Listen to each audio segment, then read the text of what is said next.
भूख के एहसास को शेरो सुखन तक ले चलो, या गजल को मुफलिसों की अंजुमन तक ले चलो। मुझको नज़्मो ज़ब्त की तालीम देना बाद में, पहले अपनी रहबरी को आचरण तक ले चलो। सभापति महोदय, मैं न्यू एजुकेशन पॉलिसी पे बात करने के लिए खड़ा हुआ हूं। माननीय मंत्री जी यहां मौजूद हैं। न्यू एजुकेशन पॉलिसी कहती है कि हमारा जोर टीचर्स ट्रेनिंग पर होना चाहिए, लेकिन जो नेशनल सैंपल सर्वे ऑफिस का आंकड़ा है वो कहता है कि इस देश में सिर्फ 13% टीचर हैं जो ट्रेंड हैं। तो मैं माननीय मंत्री जी से जानना चाहता हूं कि क्या जो 87% टीचर्स हैं जिन्हें ट्रेनिंग देने की अभी जरूरत है, उनको ट्रेनिंग देने के लिए हमारे पास क्या रोड मैप रहेगा, और क्या हमारे पास इतने बड़े पैमाने पर कॉलेजेस हैं, रिसोर्सेज हैं जिनसे उन्हें ट्रेन किया जा सके। हमारी न्यू एजुकेशन पॉलिसी कहती है कि टेक्नोलॉजी पे जोर दिया जाए, और टेक्नोलॉजी के सहारे पढ़ाई को हमने कोविड के दौरान देखा भी है कि किस तरह से बच्चों को टेक्नोलॉजी के सहारे पढ़ाया गया। लेकिन मैं माननीय मंत्री जी से पूछना चाहता हूं कि जब इस देश में 80 करोड़ लोग 5 किलो राशन पे गुजारा कर रहे हों,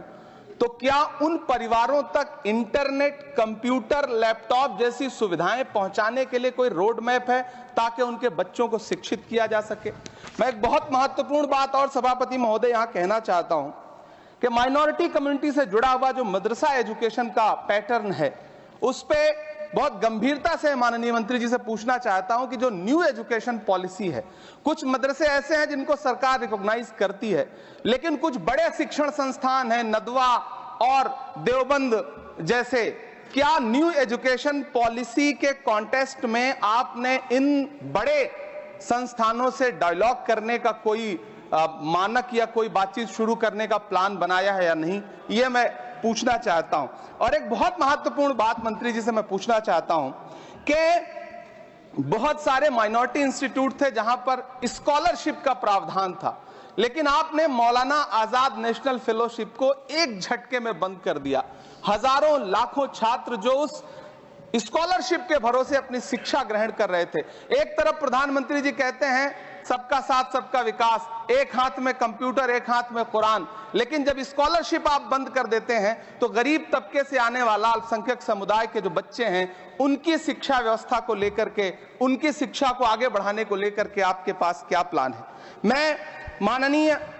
शिक्षा मंत्री जी यहां पर बैठे हैं, उनसे कहना चाहता हूं कि पूरे देश में, पूरी दुनिया में प्रधानमंत्री जी जाकर के महात्मा गांधी जी की मूर्ति के सामने सर झुकाते हैं, उन्हें फूल चढ़ाते हैं, लेकिन आप ही की सरकार NIT कैलिकट में प्रोफेसर साइजा ए को योजना और विकास विभाग का डीन बना देती है, जो खुल करके कहती हैं कि मेरी नजर में नाथूराम गोडसे तो बहुत महान था।